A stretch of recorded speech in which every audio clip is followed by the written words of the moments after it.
The first I learned of it was maybe 30 years ago when I went to the ear doctor. He gave me a audiological test and said that I had evidence of some hearing loss and that down the road I would probably need some devices, but that was a long time ago.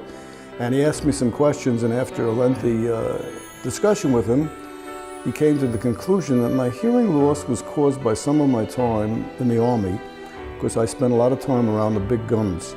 And he said, over the years, that's probably done some damage to your thing, but it's a little too late to blame the Army for that. And about 20 years ago, started to become evident when I needed the TV turned up higher than anybody else. Sometimes I couldn't hear what my wife or kids were saying, especially if they turned their back to me or they were speaking to me from another room. It finally got to the point where I realized I had to do something about it. And reluctantly, because it's a hard thing to accept and admit, but I did, and that there was a special free test and with Island Better Hearing, and I went to visit them. And they fitted me with some devices. I received them, and lo and behold, all of a sudden I could hear. I didn't need the TB ears anymore.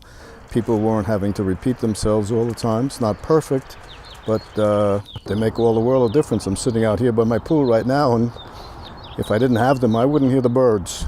And I wouldn't hear some of the planes also, but I wouldn't hear the birds, and it's an important part of your life when you get to this stage.